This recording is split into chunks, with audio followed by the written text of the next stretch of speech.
Muy buenos días, dominicanos, muy buenos días, dominicanas. Esto es Cátedra Médica, porque la salud merece respeto. Hoy, hoy es miércoles 6 de marzo del año 2022 y son las 10:34 de la mañana en toda la República Dominicana.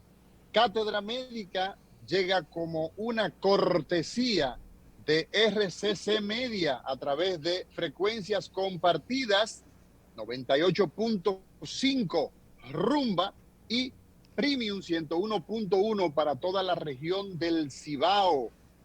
Muy buenos días, Lisania Salcedo. Buenos días, doctor Roberto Lafontaine. Nelson Rodríguez Monegro, allá en Moca, donde los hombres y las mujeres son secos, sacudidos y medido por buen cajón. Adelante los controles, Ismael García y don Isidro Labur. Muy buenos días, Lisania Salcedo. Buenos días, doctora Mauri García, doctor Nelson Rodríguez Monegro, nuestro queridísimo doctor Ángel González Medina, que está aquí con nosotros cada miércoles. Y un abrazo fuerte a nuestro doctor Roberto Lafontaine, que hoy tiene un permisito por cita médica. Y aquí estamos, como siempre, el equipo de Cátedra Médica comprometidos con esta responsabilidad que hemos asumido de llevarles cada día información precisa para el cuidado de su salud. Así mismo es, Lisania. Y decirte, yo estoy ya llegando a cabina de una jornada extraordinaria que estamos desarrollando en Elías Piña desde ayer, pero sin embargo estamos avisándoles sobre todo a la gente de Comendador en el hospital eh, Rosa Duarte, que estamos ahí con un despliegue de más de 110 profesionales de la salud, médicos en diferentes especialidades. Hoy llega un contingente importante de médicos internistas, médicos generales, que son parte de la misión que viene desde los Estados Unidos, y eso de la mano de la Sociedad Médico Dental eh, Dominicana de Nueva York, esa Sociedad Médico Dental Dominicana de Nueva York, que cada año realiza esta jornada humanitaria. Comenzamos el lunes, concluiremos el viernes, procedimientos quirúrgicos, cirugía. Tenemos una gran cantidad de pacientes, una gran cantidad de pacientes con hernias inguinales. Vi un caso muy particular de una hernia bilateral gigante. Este señor tenía más de 20 años Se está con cortando. esta condición y esta condición, todos los pacientes que tengan, ¿me escuchas ahí, no? Sí, ahora sí la escucho. Sí. Vamos a ampliar estos comentarios una vez esté en cabina. Así es, Ya estoy aquí. así es. Adelante, Nelson Rodríguez Monegro, saludar a nuestro querido amigo, a nuestro querido doctor Ángel González Medina, porque los miércoles hablamos con el corazón y hablamos del corazón. Adelante a saludarlo, doctor Ángel González Medina, y vamos a dar curso sobre el escritorio con el doctor Nelson Rodríguez Monegro. Buenos días, a Mauri, Lisania, el distinguido Ángel González, catedrático del área de la cardiología e investigador. Lisania, ¿cuáles son los puntos que tenemos para hoy sobre el escritorio? Bueno, uno de ellos es la noticia de que el Consejo Nacional de Seguridad Social ha informado que casi 6 millones de afiliados del régimen subsidiado, pensionados y jubilados tendrán una mayor cobertura en servicios de salud. Eh, de los que ya han sido incluidos en el catálogo de prestaciones del Plan Básico de Salud. Algunos de estos, de la ampliación de esta cobertura, incluyen el trasplante renal, la reconstrucción mamaria por cáncer, la mastectomía por reducción de riesgos y la tomografía por emisión de positrones. Su opinión sobre esto, doctor Nelson Rodríguez Monegro. Mira, realmente pues uno siempre tiene que celebrar el que se hagan mayores aportes en términos de la cápita de lo que es el Seguro Familiar de Salud para el régimen subsidiado. Es decir, que en este momento hubo un incremento de alrededor de unos 22 pesos, con lo cual esa cápita para esa población llega a unos 259 pesos. Es decir, que por cada afiliado de la Seguridad Social del régimen subsidiado se invierte, el Estado invierte unos 259 pesos.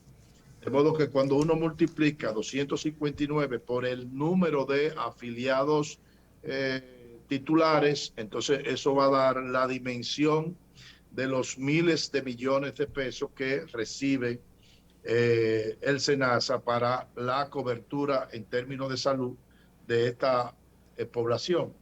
Pero si nosotros calculamos la cápita de 259 pesos para el subsidiado versus la cápita de 1.200 y tantos pesos para el contributivo, entonces nosotros nos damos cuenta que hay una inmensa brecha todavía en términos de financiamiento para esta población, con lo cual siguen teniendo una atención limitada.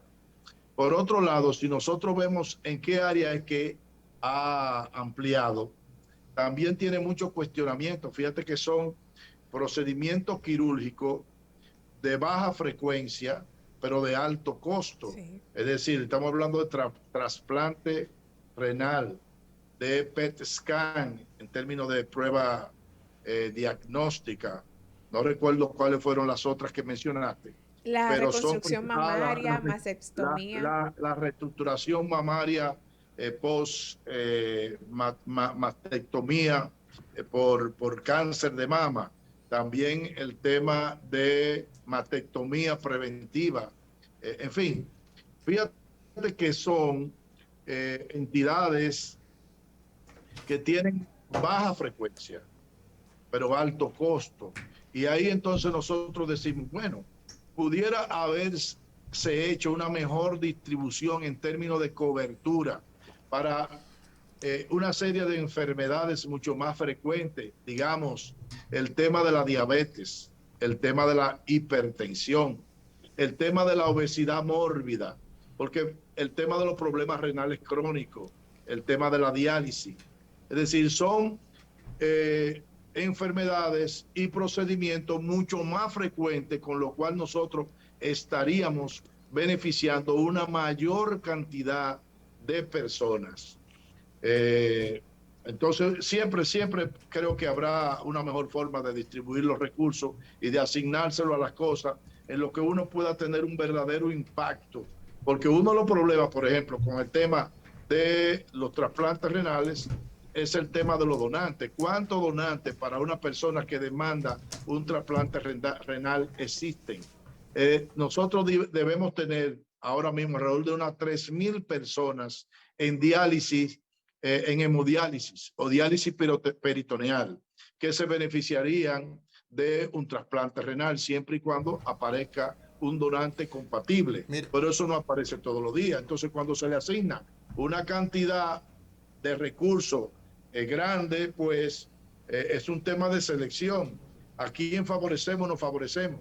Y entonces la visión particular que yo tengo es buscar los mecanismos de problemas mucho más frecuentes que derivan en problemas mucho más graves, que puedan tener acceso a atención, diagnóstico temprano, medicamentos y un seguimiento longitudinal. De todas maneras, uno tiene que celebrar el que esos recursos vayan para la atención de esos pacientes que todavía dista mucho, porque lo ideal sería que los del régimen subsidiado tengan pues igual cápita que los del régimen contributivo, aunque pagando por el presupuesto y los impuestos de la ciudadanía. Se argumenta de que muchos de esos pacientes van a los hospitales públicos y que los hospitales públicos tienen la estructura ya financiada, tienen los médicos pagos y tienen una serie de medicamentos e insumos que le llega por la vía del PROMES, en fin, donde la estructura de costo es mucho menor. Pero sí, no deja de ser cierto que es inmensa la diferencia todavía de la cobertura que tienen estos pacientes del régimen subsidiado. Nelson, mira, el comentario que tú señalas es un comentario que tú has hecho en incontables ocasiones, o sea que eres coherente con lo que acabas de decir. A esto que tú acabas de señalar, yo agrego lo siguiente. En el día de ayer martes 5, yo tuve que hacer 2 procedimientos de emergencia. Pacientes con sangrados en el cerebro, hemorragias cerebrales, producto de aneurismas rotos. Son pacientes que deben tratarse de manera oportuna. La Seguridad Social le pone un tope a la cantidad de material que yo puedo utilizar. Y eso es un adefesio. Eso no tiene mamacita. ¿Qué ocurre? Que estos pacientes, si tú no los tratas adecuadamente como corresponde, entonces tú tienes el riesgo de que resangren de nuevo. Pero ya tú hablaste con el familiar y le dijiste, mire, lo operamos, pero lo operamos parcialmente. Tienes que decírselo. No puedes decir otra cosa. Entonces, ¿cómo es posible que nosotros, pudiendo completar el trabajo en lo agudo, lo que representa el riesgo de que se vuelva a romper el aneurisma, por un tema económico, por un tema donde no nos hemos puesto de acuerdo, que esos pacientes, primero hay que evitar que lleguen a que se les rompan los aneurismas, que lleguen a que se le tapen las arterias coronarias, que el tema de hoy es justamente síndrome coronario agudo. El paciente que se le tapa una coronaria y entonces produce un dolor en el pecho fuerte, y entonces esos pacientes terminan siendo de altísimo costo porque no controlamos la hipertensión, porque no hacemos atención primaria, no le controlamos los problemas, que era lo que tú decías, Nelson. Esos pacientes, al tú no tratarlos de la manera básica, de forma adecuada, terminan entonces derivando en ser pacientes de altísimo costo. Entonces, en esa ampliación que se señala, no se le debe poner un monto. Tú no puedes, o sea, cuando yo entro con estos pacientes me dice el centro, doctor, recuérdese, si le va a poner stent en el cerebro, solamente es el stent que le va a poner y 3 coil. No puede ser más. Pero el paciente tiene un problema fuerte que el paciente necesita poner la cantidad de coils que requiere y el tipo de dispositivo que requiere, porque no hay un estándar, o sea, tú no tienes una medida que todos llevan lo mismo. Si no lleva stent, entonces, doctor, usted le puede poner 6 coil. Entonces, así no se puede trabajar. Así no entonces, pero ese paciente ese paciente probablemente tú tienes que traerlo en 2 semanas y entonces tú tienes que hacer, ¿qué cosa? Tienes que hacer una inversión en tiempo, en riesgo y en más recursos que definitivamente no puedes. O sea, el sistema no lo sostiene. Nelson Rodríguez Monegro. Y esas son discusiones que nosotros tenemos que definirla a la luz. La CISALRIL, llevarla ante el Consejo Nacional de la Seguridad Social, porque estas enfermedades que son altamente prevenibles, pero cuando surgen son altísimamente costosas. Pero óyeme, inmortales, ¿cómo es, doctor? Doctor Ángel González, escúchame, Nelson. No, inmortales, o que van a dejar en una gran discapacidad al paciente. Sí, ¿entiendes? Entonces, óyeme, tú mencionabas el tema de ese señor allá en Elías Piña, en Comendador, que tenía una hernia gigante bilateral. Entiendo que eso es lo que se llama, si mal no recuerdo, una hernia domiciliaria. Sí, parte de los intestinos ya están de manera fija en el escroto.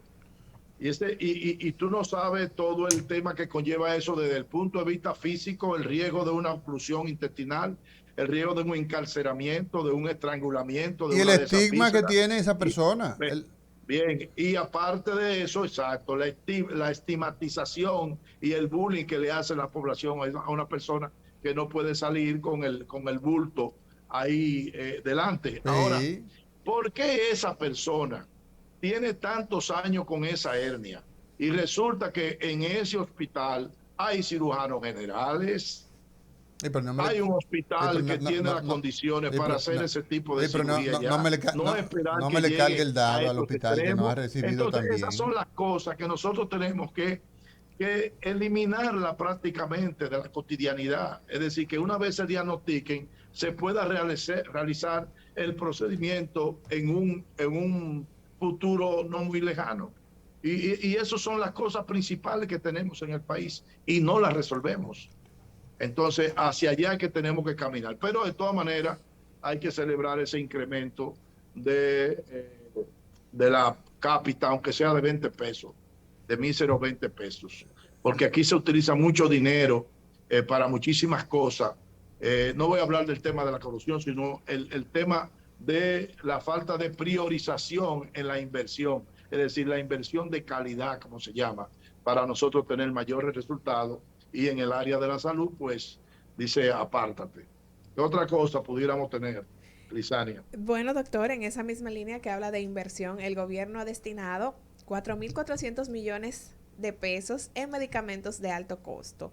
El gobierno ha adquirido los medicamentos de alto costo para beneficiar a 15.000 pacientes, lo que, según el Ministerio de Salud Pública, supera por mucho el presupuesto para medicinas a los hospitales a través de Promese, que es de 1.800 millones. Bueno, mira, qué bueno que está sobre el tapete eso. Lo primero es que al invertir 4.400 millones, el último presupuesto que yo dejé para enfermedades de alto costo era 2.800 millones de pesos. Y con 2.800 millones de pesos, pues se beneficiaban 18.000. Pero resulta que ahora con 4.400 millones se van a beneficiar 15.000. Y que además en esa información ellos agregan que ellos han incluido 6.000 más. De modo que se habían anteriormente 18.000. Y resulta que ahora son 15 y además agregaron 6. Me gustaría preguntar dónde están los 9.000 que faltan, porque hay 9.000 que faltan. ¿Se murieron esos pacientes? ¿Qué pasó con ellos? Esa es una estadística que nosotros debiéramos tener, sobre todo con personas que tienen enfermedades, como su nombre lo dice, de alto costo, que algunos le llaman o mal le llaman catastrófica, y que es sumamente importante pues tener todas esas estadísticas, esa base de datos para uno poder tener mayor objetividad en las decisiones. Pero ahí mismo, inmediatamente, yo vi donde se daba esa información que el ministro se reunía con las sociedades especializadas, porque son ellos los que tienen que ver con las prescripciones de esos medicamentos de alto costo, ya que son los especialistas de enfermedades oncológicas, degenerativas cerebrales, en fin, situaciones cardiológicas también, que demandan medicamentos y procedimientos de alto costo. Y uno de los problemas de esto es no conocer cuáles son los procesos para eso. Es directamente el ministro de Salud que tiene que ir a sentarse con las especialidades médicas, cuando lo que tiene que hacerse previamente es a través de la coordinación de formulación de protocolos que dirige Garantía de la Calidad dentro del ministerio, reunirse para hacer, junto con los especialistas, la actualización de los medicamentos que se utilizan y la homologación de las moléculas. Porque si nosotros le dejamos a los especialistas, siempre van a preferir los medicamentos de última generación y de medicamentos de marca. Y entonces eso incrementa los costos. Y hay mucha tela por donde cortar en ese tipo de procedimientos. Es primero definir cuáles son los protocolos para atender desde el punto de vista farmacológico a esos pacientes que tienen enfermedades de alto costo. Y en segundo lugar, cuál es el mecanismo de adquisición y consensuar con ellos el que podamos encontrar genéricos que puedan ser homologados y que tengan igual calidad y eficiencia que esos productos que la más de las veces se colocan. Porque pudiera ser que un proceso que se hizo anteriormente y fue de que existían 100 y pico de medicamentos de acuerdo al mejor parecer de muchos médicos, donde muchos medicamentos se utilizaban sin ninguna base científica para tratar enfermedades, sino porque el parecer y la experiencia, entre comillas, de algunos de esos super especialistas, pues querían esos medicamentos. Y recuerdo que esos 100 y pico de medicamentos se bajaron a 47 y que hubo un conflicto entre pacientes y especialistas porque muchas veces preferían y en algunos casos pudieran tener razón en términos de que el equivalente no tenía la misma calidad. Pero ese es el trabajo que hay que hacer, de buscar esos equivalentes que tengan la misma calidad, que sean genéricos, y para eso necesitamos también una ley de genéricos, para que nosotros podamos aproximarnos a lo que realmente debe costar el manejo de una de esas enfermedades. Por eso esa gran cantidad de dinero, que una de las propuestas que yo he hecho en algún momento es que, señores, ¿qué se pudiera hacer en el Seguro Familiar de Salud con la aportación adicional de 4.400 millones para que esas enfermedades estén dentro del catálogo de prestaciones de las ARS? Pero justamente, Nelson, estas enfermedades y que sea manejado incluso por el SENASA. Además, yo le quitaría a las ARS privadas, tal y como tiene Uruguay, un programa que es público, pero que está coordinado y dirigido por una entidad autónoma, donde el financiamiento de las enfermedades de alto costo la da el Estado. Entonces, ¿tú sabes qué pasa? Que justamente es ahí donde hay que poner, el ojo. No es en el asunto de estar aumentando recursos para las enfermedades catastróficas. Lo que hay es que derivar de que la población no termine en enfermedades de esta naturaleza. ¿Por qué? Porque ese es un barril sin fondo. Y desde el punto de vista financiero el país no lo sostiene. Pero tampoco tenemos un programa para evitar que el próximo año tengamos un incremento en esos pacientes que tienen enfermedades crónicas no transmisibles, que terminan entonces haciendo los infartos cardíacos, que terminan haciendo los ACV, que terminan desarrollando enfermedades que son perfectamente evitables. Hay otras que definitivamente no, pero el paciente que tiene diabetes, que tiene hipertensión, que no se controlan esos dos factores de riesgo, termina siendo muchas veces un paciente de insuficiencia renal. Y se va a dializar por el resto de su vida porque no existe una política de... Además, en términos de la equidad y de la justicia social, ese mecanismo de selección de los pacientes a la cual se le financia eso, no está exenta de mucho cuestionamiento, porque muchos de esos pacientes que llegan ahí, llegan, tú sabes, con apadrinamiento de los políticos, de los empresarios, en fin. Yo llegaba a ver gente que llegaba en Mercedes-Benz del año a buscar medicamentos que ellos podían perfectamente costear y que le quitaba la oportunidad a una persona de escasos recursos para cubrir la misma enfermedad. Es decir, todo ese tipo de inequidades, ¿verdad? Que son gente que pertenecen al régimen contributivo y que tienen una asignación de por lo menos 1 millón por año, que también caemos lo mismo que tú decías, en las limitaciones para atender una enfermedad, digamos un cáncer, donde yo le digo a esta persona, tú tienes un cáncer, tú necesitas 30 quimioterapias, pero yo nada más te financio 15. Y de ahí para adelante, bueno, usted se hace como pueda. Pues eso es lo que tenemos nosotros. Nelson, además, y eso es lo que hay que cambiar.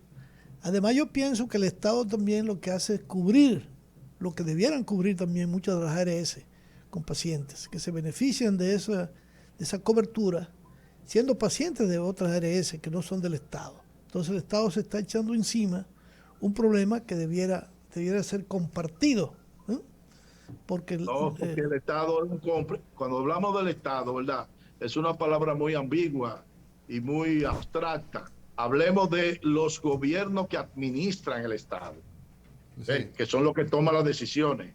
Entonces, ¿qué resulta? Que las decisiones que toman los gobiernos, y no me estoy refiriendo a este gobierno, porque en lo anteriores que yo he sido parte de esos gobiernos, ha ocurrido lo mismo, en el sentido de que lo que nos convertimos es en garante de la rentabilidad de esas ARS, porque permitimos pues la baja cobertura y 10.000 excusas que tienen para no dar pues la cobertura que demanda y amerita un proceso mórbido cualquiera que fuere. Bueno. Es decir, al final no somos más que eso, garantes de que ellos puedan tener la ganancia que estiman deben tener, dejando de dar servicio a la gente, lo que implica muerte, porque de eso es que se trata. Uno tiene que hablarlo así de llano. Cuando usted deja de darle cobertura a una enfermedad o le da cobertura incompleta, lo que estamos llevando a que esa persona muera. Así mismo es, y siempre he dicho, Nelson, agradecerte tu participación en el día de hoy, en el segmento sobre el escritorio de Cátedra Médica. Siempre he dicho que para las aseguradoras, que una persona fallezca, y eso lo he vivido, para ellos eso es indiferente. Yo he visto, he notado las situaciones en situaciones de emergencia, no, que lo compren, una válvula, no, que el paciente necesita eso, bueno, no, que ahora ya no hay quien pueda autorizar eso. Para ellos es mejor que se muera en muchas ocasiones, y suena fuerte, y esto queda grabado en estos medios, pero esa es la realidad que en muchas ocasiones nosotros hemos palpado. Yo he tenido que mandar, óyeme, Nelson, yo he tenido que mandar mi tarjeta de crédito. Recuerdo ese caso de un niño. Tuve que mandar mi tarjeta de crédito a que me la dejaran ahí como garantía para que me pudieran despachar una válvula en una situación de emergencia, 11 de la noche. Llamé incluso a Pedro Luis Castellano, que era el incumbente de César Rire, y producto de esos niveles de relaciones y de poder conversar, pues entonces se superaron el impasse. Pero caramba, eso y el que no veces tiene la relación, no, se fuñó con J. Se fuñó con J. Se jodió. Así mismo, y el médico queda impotente ante una situación como eso, sabiendo qué tiene el paciente, cómo resolverlo, pero sin tener con qué, por todos estos obstáculos que tenemos. Bueno, gracias Nelson Rodríguez Monegro. Mañana será otro día. Cátedra Médica, porque la salud merece respeto.